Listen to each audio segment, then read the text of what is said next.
Si en el parcial les llego a preguntar nombre de células que produzcan surfactante pulmonar, ya saben cuáles son. Neumocito tipo 2 y la célula clara. Profe, el parcial sería como el otro miércoles. Sí. Más teórico. Teórico. Teórico solamente.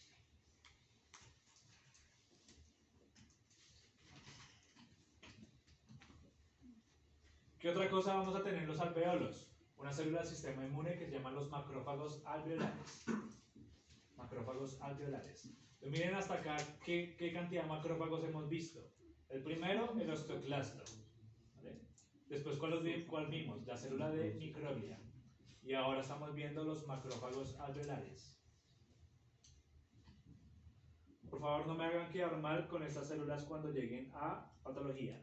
Cuando estén viendo el capítulo microcirculatorio y les pregunten cómo se llama un macrófago del pulmón, yo espero que todos ustedes sepan qué es y digan que es macrófago alveolar, porque son extremadamente importantes en la fisiopatología de la falla cardíaca. ¿Lo van a ver más adelante? ¿Y qué otra cosa van a tener los alveolos? Capilares. Capilares continuos.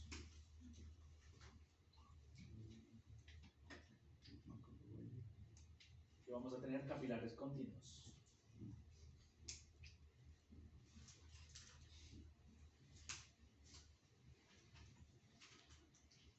Capilares continuos. Miren acá. Vamos a hacer un poquito más esta foto.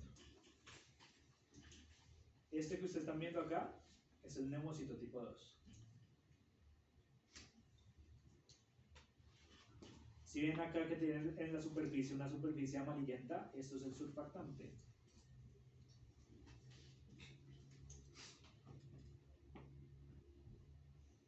Acá ¿qué hay? Oxígeno, ¿listo? Hay una cantidad de oxígeno. El oxígeno que tiene que hacer, traspasar todas estas barreras hasta llegar al endotelio, o sea, dentro del vaso sanguíneo. Esta es la luz del vaso sanguíneo. Esto que están viendo acá son glóbulos rojos. Entonces miren, el oxígeno entra acá y llega finalmente acá, y el dióxido de carbono, ¿qué va a hacer? Sale, ¿cierto? Esto es el ejercicio de todo lo que ustedes están haciendo cuando inspiran y expiran. Entonces, cada vez que ustedes están inspirando, el aire entra al pulmón, llena todos esos sacos alveolares, el oxígeno se intercambia y sale el dióxido de carbono hacia el exterior. ¿Listo? Pero si ven acá, esto que ustedes están viendo acá, todo esto que está aquí, es la barrera hematógena aerógena. ¿Vale? La barrera hematógena aerógena. ¿Quiénes me forman parte de la barrera hematógena aerógena? Todas estas estructuras que están acá. Todas esas estructuras están acá. Entonces, la primera parte de la barrera hematógena aerógena, ¿cuál es? El surfactante. O sea, estas son todas las barreras que tienen que pasar el oxígeno y el dióxido de carbono para llegar al vaso sanguíneo o para llegar al espacio alveolar o al saco alveolar.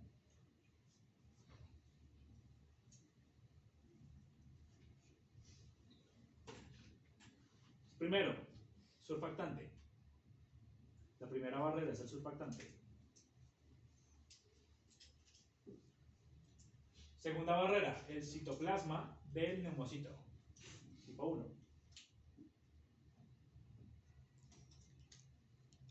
El citoplasma del neumocito tipo 1.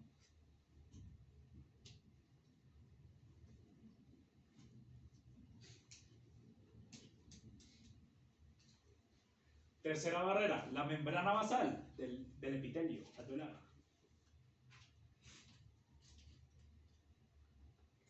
Primero, el surfactante. Segundo, el citoplasma de los neumocitos. Tercero, la membrana basal de los neumocitos.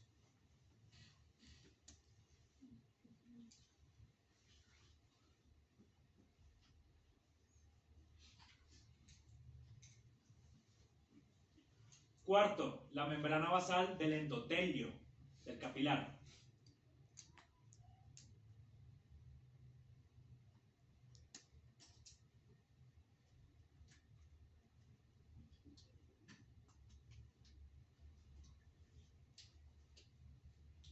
La membrana basal del endotelio del capilar. El quinto, el citoplasma del endotelio.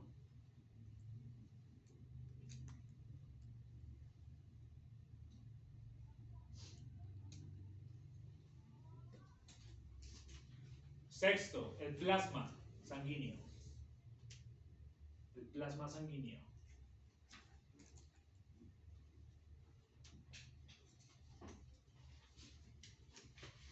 Y séptimo, el citoplasma de los eritrocitos.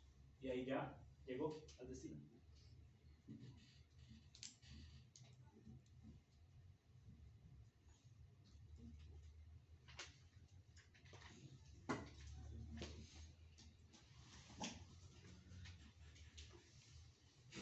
Esto es nuevo, parece difícil, no es difícil si ustedes saben cómo está organizado este tejido. Miren, acá está el oxígeno. Aquí está el oxígeno. Entonces el oxígeno primero que tiene que hacer, uno, acá se encontró con el surfactante. Aquí se encontró con el citoplasma del neumocito. Acá se encontró con la membrana basal del neumocito. Después con la membrana basal del endotelio. Después con el citoplasma del endotelio. Después con el plasma y finalmente con el citoplasma del eritrocito. Entonces simplemente son cosas que pasan una al lado de la otra. ¿Sí? Recuerden, ¿cuántos eritrocitos caben en un capilar? Uno al tiempo. ¿Qué está pasando allá? Miren, un eritrocito está pasando por un capilar al lado del alveolo. ¿Para qué? Porque él pasa lento para que el oxígeno pueda entrar. Y el eritrocito pueda transportar ese oxígeno y llevárselo hacia el corazón y finalmente al resto de tejidos. Entonces acá es donde toma sentido esa conexión entre el sistema cardiorrespiratorio. En algo tan sencillo como esto. Los capilares están íntimamente ligados con los sacos alveolares. Y ahí es donde se hace el intercambio. ¿Listo? El dióxido de carbono, ¿qué hace? Pues al revés, ¿qué se tiene que enfrentar? Citoplasma del eritrocito, plasma, el citoplasma del endotelio, membrana basal del endotelio, membrana basal de los neumocitos, citoplasma del neumocito, surfactante y salir al espacio alveolar. Es un recorrido de ambos lados. ¿Listo? Yo solamente les voy a decir el del oxígeno. ¿Listo? Finalmente, ¿qué es esto? Esto es un bronquiolo respiratorio. Ese bronquiolo respiratorio se abre en múltiples sacos huecos. Miren. Múltiples sacos huecos. Acá de nuevo, sacos huecos. ¿Y cómo se ven los espacios alveolares? Así. Por eso este órgano muchas veces es confundido con el tejido adiposo. Porque el tejido adiposo se ve así, como unas vacuolas. Pero acá son espacios. Son espacios. Y aquí está transitando el oxígeno todo el tiempo. Entonces, de nuevo, esto es un ducto alveolar. Estos de acá y este de acá son sacos alveolares. Y si ven el tejido conectivo que me separa un saco de otro, se llama el septo alveolar. ¿Listo? ¿Y cómo se ve íntimamente eso? En los capilares están al lado de ¿qué? De los sacos. Esto es un capilar, este es un capilar, este es un capilar. Mira, el oxígeno ¿qué hace? Tiene que hacer este tránsito y llegar ahí al capilar. Entonces, existe esa barrera ahí y tiene tantas estructuras es para evitar que una molécula pase a la circulación sanguínea. ¿Qué pasa si una bacteria logra pasar esos capilares? ¿A dónde llega? Al corazón. O sea, la sangre y después al corazón. Y llega al corazón, se disemina al resto del cuerpo. Por eso cuando un animal, una persona tiene neumonía, el riesgo tan grande es que una bacteria entre a la circulación. La mayoría de animales que sufren de neumonía de origen viral o origen, pues de cualquier tipo de origen, la principal complicación es la sepsis o la bacteremia. ¿Y qué es? La entrada de bacterias hacia la circulación sanguínea. Y es la principal causa de muerte a nivel mundial. Normalmente siempre cuando una persona tiene paro cardíaco, paro cardiorrespiratorio o es diabético y fue al hospital, la causa de muerte no es un paro cardiorrespiratorio, es la sepsis. Y ustedes tienen que estar familiarizados con eso. Porque uno le dice, no, es que se murió de salmonela. Pero ¿qué mató verdaderamente a ese animal de esa salmonela? La sepsis. La sepsis es extremadamente grave. Acá las personas que fallecieron durante la pandemia de COVID, ¿de qué morían? De algo parecido a la sepsis, ¿listo? Que se llama síndrome de respuesta inflamatoria sistémica, o SIRS, que eso lo van a ver más adelante. Más adelante les van a complicar la vida con eso, síndrome de respuesta inflamatoria sistémica, que es shock séptico, shock cardiogénico, shock neurogénico, shock distributivo, shock no distributivo. Les van a decir también qué es el síndrome de respuesta inflamatoria sistémica, el síndrome de contrarrespuesta antiinflamatoria, el síndrome de falla multiorgánica y el síndrome de respuesta inflamatoria, no me acuerdo cómo se llama, SCARS, SIRS y más, no ya se los digo. Eso lo van a ver más adelante. Si no se los explican en medicina, tranquilos que eso forma parte del microcirculatorio. Aquí está una imagen resumen de lo que hemos visto. Entonces miren, aquí está tráquea, bronquios, bronquios primarios, bronquios lobarios o secundarios, bronquios terciarios, aquí bronquiolo, alveolo. ¿Quién me está mostrando esto? Es una gráfica muy interesante. Epitelio, miren, pseudoestratificado cilíndrico ciliado se convierte en cúbico simple, plano simple. Células caliciformes, miren, abundantes en todo el epitelio, ¿dónde desaparecen? A nivel de los bronquiolos. A nivel de los bronquiolos desaparecen. Células ciliadas, ¿dónde desaparecen? A nivel de los bronquiolos. Glándulas, ¿dónde desaparecen? Miren, a nivel de los bronquiolos. Cartílago hialino, ¿dónde va? Hasta los bronquiolos de nuevo. Músculo liso, completamente. ¿Dónde no hay músculo liso? En los alveolos. ¿Listo? Y acá, fibras elásticas. Bueno, pues no es tan importante en este momento. ¿Quién de acá es asmático? ¿Nadie es asmático? ¿No? ¿No han visto una persona asmática con que siempre anda en su kit ahí de urgencias? Con un inhalador, ¿cierto? ¿Qué le pasa a una persona asmática? Bueno, antes de eso, ¿el asma yo lo puedo adquirir cuando estoy más viejo?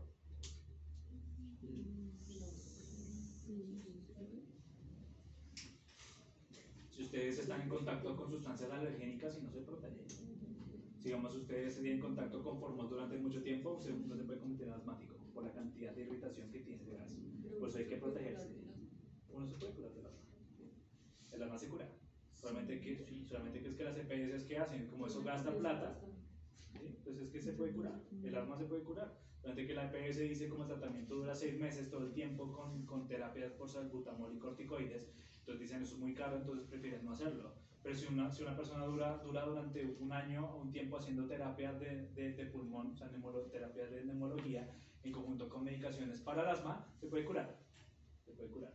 El problema es que si ya pasa mucho tiempo, ya la persona puede durar con asma durante toda la vida. Pero si lo hacen desde pequeño, se pueden curar. Sí lo hacen. Uno puede mandarlo a la EPS para que mande eso porque es un tratamiento y existe. Y sí se puede hacer. Y se debería hacer, pero ustedes saben, estamos en nuestro maravilloso país Colombia, entonces acá todo el mundo hace lo que se le da la gana. Hace lo que se le da la gana. Pero el asma se cura. Pero solo desde pequeños, o si una persona lo adquiere a los, qué sé yo, 30 años, No se puede curar. Se tiene que hacerlo de manera temprana. Tiene que hacerlo con el tratamiento de manera temprana. Entonces, cuando una persona asmática entra en contacto con el asma, ¿qué empieza a hacer? ¿Qué es una crisis asmática? Que no puede respirar. Que no puede respirar. ¿Ustedes por qué creen que no puede respirar? ¿Qué pasará dentro del pulmón? Tiene que ver con esto. Con la musculatura lisa. ¿Dónde tenemos músculo liso? La tráquea no tiene músculo liso. Tranquila. O sea, eso es algo nuevo, entonces tranquila. La tráquea no tiene músculo liso. ¿Dónde hay músculo liso? En los bronquios y los bronquiolos. Cuando entra un agente alergénico al sistema respiratorio, las células epiteliales detectan ese agente alergénico, más que todos los mastocitos, ustedes los van a ver en inmunología con la respuesta inflamatoria. El mastocito detecta el alergénico y libera histamina. ¿Listo? La histamina, ¿qué hace? Le dice al músculo liso, contráigase. Entonces, si la luz del bronquiolo está así y el aire está transitando normal, ¿qué va a hacer el músculo liso? Se contrae, entonces el bronquiolo va a quedar así. Y el bronquio va a quedar así. ¿La persona va a poder respirar bien? No. ¿Qué empiezan a hacer? ¿Por qué? Porque si ustedes hagan el ejercicio ahorita, no porque empiezan todos a hacer ruidos, pero hagan el ejercicio de contraer acá la laringe, contraigan y hagan, o sea, intenten respirar. El aire va a entrar con dificultad. Entonces, cuando el aire entra por los bronquiolos y por los bronquios con dificultad, la persona empieza a ahogarse. ¿Qué hace la persona? Coge el inhalador y le mandan salbutamol y betametasona. Normalmente mandan eso. O clenbuterol con betametasona. O los mandan bromuro y patropio. Bueno, eso lo van a ver en farmacología. ¿Qué hacen esos medicamentos? Relajan el músculo liso. ¿Listo? Relajan el músculo liso. Entonces, ¿el asma qué es? Contracción de la musculatura lisa de los bronquios y bronquiolos. La medicación contra el asma, ¿qué hace? Lo dilata. ¿Listo? Entonces así es como funciona la mayoría de cosas. Siempre tiene un target celular. Pues de nuevo, si ustedes creyeron que esta materia simplemente iba a ser en segundo semestre, no. De aquí en adelante todos los medicamentos ya ven, y todas las patologías van a tener una célula que las afecta. Por eso es que es importante que lo conozcan. Bien. Lo que pasa es que yo tengo familia que sufre de asma, pero no utiliza esos cositos, sino es en la noche que se pone Un CPAP. O sea, eso es una bomba de oxígeno.